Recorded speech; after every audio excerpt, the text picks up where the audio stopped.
interest. He insisted that his work was scientific. Are you?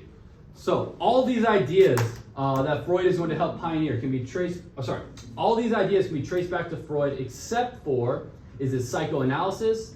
Is it cognitive approach? Is it defense mechanisms? Or is it the Oedipal complex or the Oedipus complex?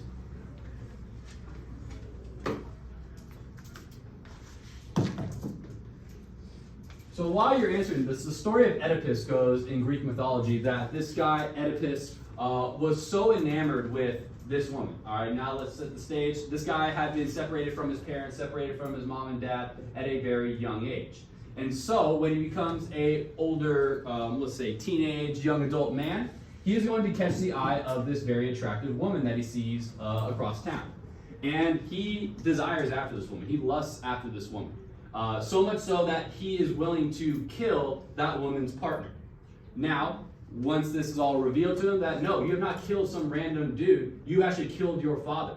And that person whose wife you have now claimed, is that person whose wife you have now tried to make your own spouse, that is your mother, in fact. So Oedipus realizes the error of his ways, the horror of his mistakes, and Oedipus literally rips into his eye sockets, rips out his eyeballs, and for the rest of his life, he travels the world blind. Because he can't bear the fact that he is just engaged in a relationship with his mother. All right, so if you are wondering about Greek mythology at all, not really in our curriculum right now, but just so you're aware of the story of Oedipus. But all of these ideas can be traced back to Freud except for cognitive approach. Oedipal complex, defense mechanisms, and psychoanalysis you can all attribute to Sigmund Freud. One more question. Are you saying he repressed inconvenient facts? Freud's theories were unfalsifiable. Wait, so you're saying he was right? No, his ideas were framed so that there's no way to empirically verify them. Freud didn't even necessarily believe in the psychoanalysis he was peddling. He was pessimistic about the impact of therapy. What? I think I need to lie down. Many of Sigmund Freud's ideas don't hold up to modern science, and his clinical practices don't meet today's ethical standards. At the same time, he sparked a revolution in psychology and society, and created a vocabulary for discussing emotion. Freud made his share of mistakes, but is a thinker responsible for how subsequent generations put their ideas to use. Do they deserve the blame, credit, or redemption when we put history? All right, so while controversial and outdated, Freud's ideas were influential. Is that a true or a false statement?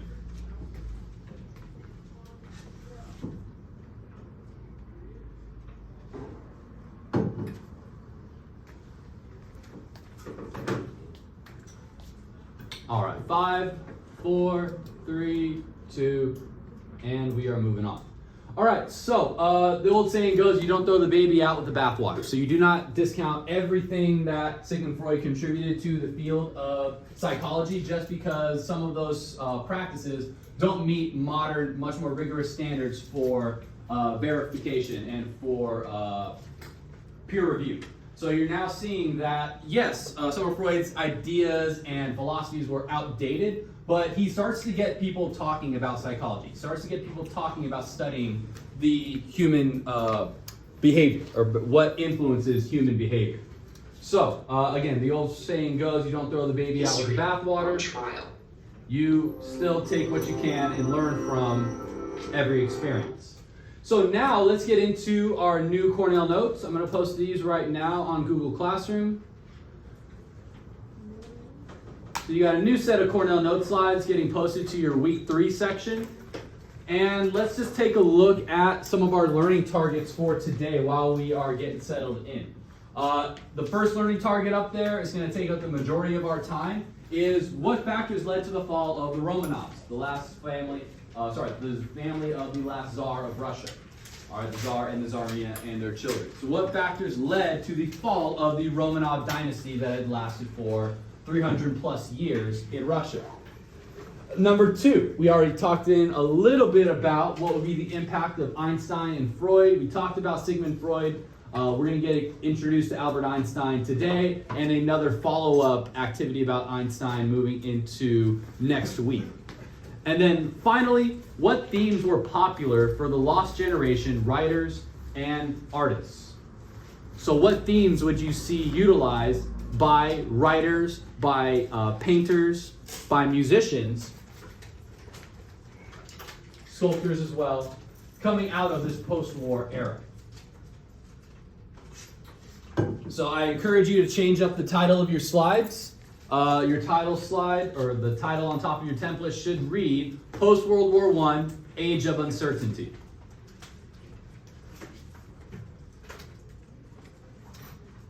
Yes, Oliver. I think I left my Chromebook in the AP office. So for right now, I'd like for you to take them. Do you have pen and paper? Yeah, I think, yeah. I'd like for you right now, just so you don't miss any more of the class, I'd like for you to take pen and paper notes until I get us out for a break. We're not going to get too deep into the notes today because I do want to get us into the documentary on the Romanovs to finish. And if you have your phone, you'll be able to complete that one on your phone during our documentary time. Okay? Documentary questions? Yes, and we're going to have documentary questions for you to answer. All right. Somebody just spray perfume or like something smells. Not a bad thing. It smells good, but I'm just saying. Let's be aware that not everybody likes the scents that can be sprayed with perfume or with some kind of lotion. So try to make sure that you do that outside of the room. I don't mind, but some people are sensitive to smells like that. So we have here Albert Einstein. And we're going to talk about some scientific and technological developments in the age of uncertainty.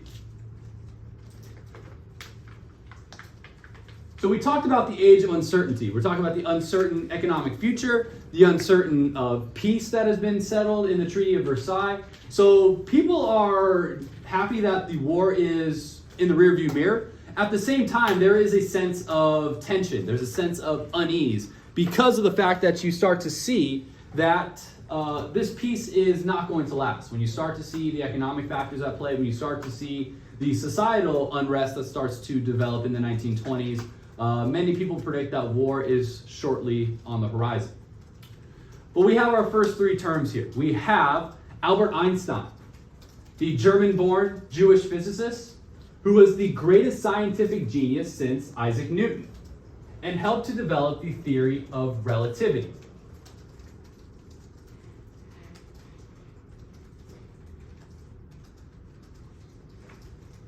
So Albert Einstein is going to come into worldwide celebrity because of his findings, because of his work. He is going to become one of the first scientists / celebrities / public figures. So Einstein is going to have great political influence once he immigrates to the United States. And why do you think Albert Einstein is going to immigrate to the United States? Why do you think he leaves Germany and comes here to the U.S.? Kyle? Because he's Jewish. Because he's Jewish, and what set of laws, we haven't covered it yet, but if there's anybody that knows, does anybody know what set of laws is going to restrict the ability of Jewish people to have the ability to be a professor or to own a business or to marry somebody outside of the Jewish faith? The Nuremberg laws. So no worries, we have not covered that yet, so I just wanted to see if anybody was familiar with it on your own. But Einstein is going to have to leave Germany, where he gains notoriety, where he gains fame, because his figure, or his role as a Jewish public figure makes him a target for the Nazi government that is coming into power. So Einstein is going to be a German-born physicist that is going to end up residing and living out his life in the United States. But we have Einstein's theory of relativity. And so this is the theory in which Einstein kind of expands upon the interrelationships between time and space, and between energy and matter.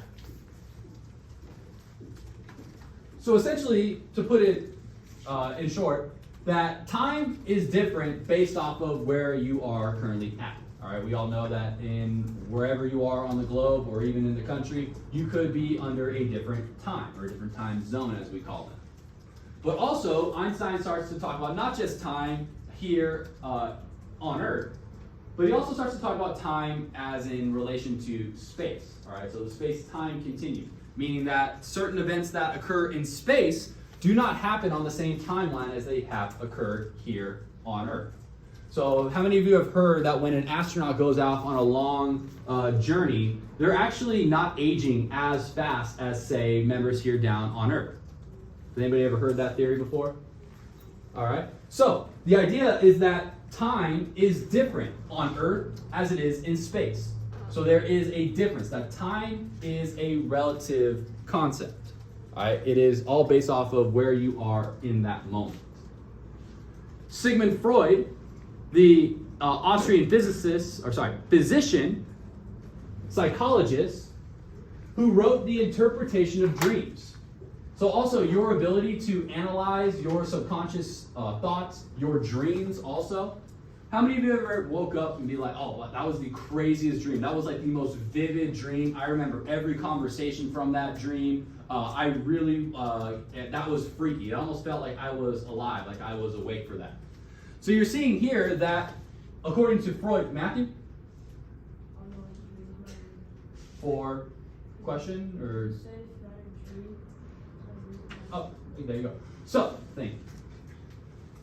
But you're going to see that Freud starts to pioneer the idea that your dreams mean something, that your dreams have a subconscious message to tell you. And Freud also theorized that human behavior is often driven by your unconscious wants and desires.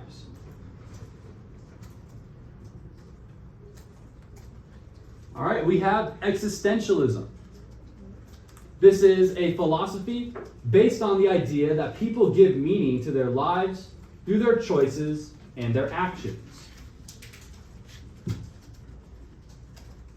So existentialism. Existentialism is a philosophical belief based on the idea that people give meaning to their lives through their choices and their actions.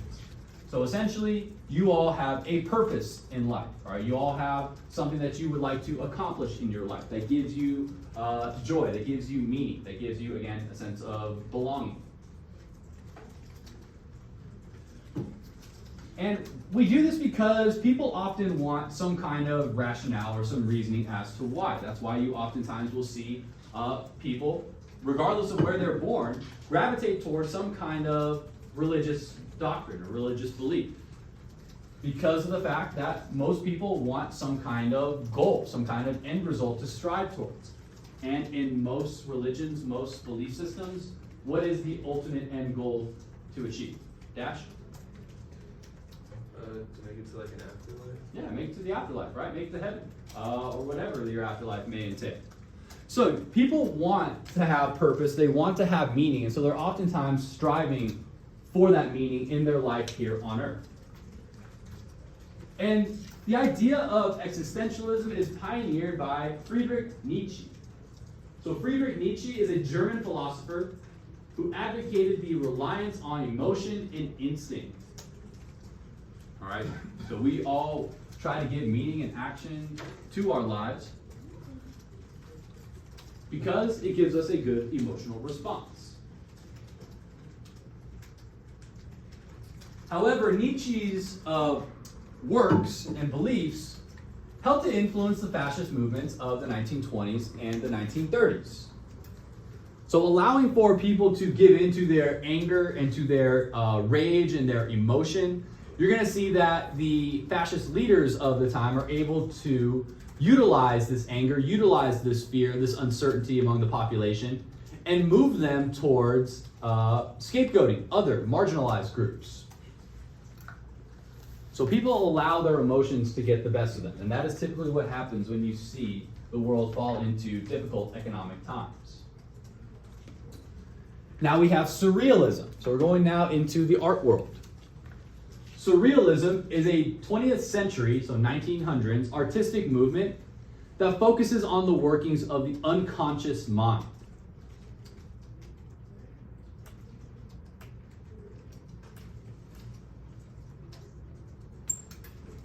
Okay, jazz. Jazz is a 20th century style of popular music, oftentimes called the true American art form. This is our greatest contribution to the music and to the artistic community up until this point.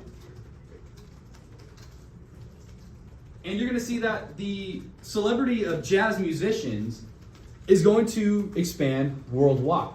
And so you're going to see musicians like a Louis Armstrong go off and go out of the country and tour around the world.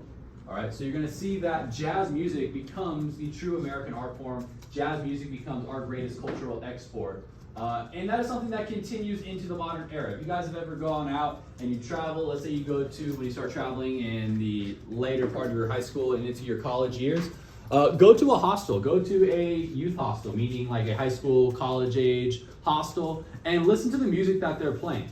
These are locations that have people coming from all over the world, and so they want a playlist or a genre that can appeal to pretty much everyone. And so oftentimes you do hear a lot of American popular culture, American pop music, finding your way onto playlists worldwide. So we have never really stopped the exporting of our musical talent, and that is a big way that people understand American culture, is through music and through movies and through pieces of art. But we also see the idea of celebrity start to form during the 1920s. We've already kind of touched on this before with the rise of leisure activities and the rise of more better paying jobs lead to higher qualities of living or higher standards of living in the cities. So we have one of the first major celebrities, Charles Lindbergh. And Charles Lindbergh becomes a celebrity because he becomes the first American aviator to fly solo across the Atlantic Ocean in 1927. Now Lindbergh is also going to have a not so cozy or not so kosher, you should say, relationship with the Nazis. Lindbergh is actually going to advocate for America staying out of the war in Europe by just allowing Adolf Hitler to essentially run roughshod over Europe. Lindbergh says that America should focus on problems facing America, and that we should focus on America first. Now, what was the combined impact of the work of Einstein and Freud? We are just going to get through the slides for this focus question, and then we will be done for today as far as note taking is concerned. We will get you off to a little bit of a break in a few minutes here, so please bear with me.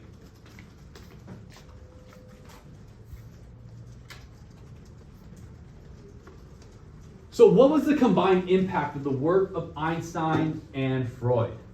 What was the combined impact of the work of Einstein and Sigmund Freud?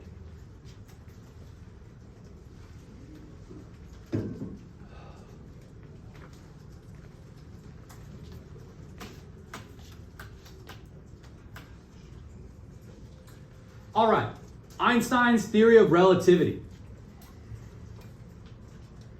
So briefly gave us a summary going through our vocab terms, but a little bit more in depth. Again, this is not a science class. We're just talking about the impact of Einstein in terms of science being widely recognized as something that is going to improve society, as something that we need to give more attention to. We need to focus more on training students and training our future workforce in a way that allows for them to utilize this new scientific information that's coming of age. So Einstein's theory of relativity is the idea that the speed of light is constant. So in our galaxy, the speed of light is constant. But space and time are not constant, meaning that space and time have different paces, different timing of how people interpret that time. Space and time can change when measured relative to an object moving near the speed of light. And it has been estimated that the speed of light travels around 186,000 miles per second. Meaning that if the sun were to explode, were to combust, were to burn out, and would cease to exist, it would take a couple of hours for the light to come out or to go out here on Earth, because that speed of light is again around 186 miles a second. So if the sun were to explode, it's not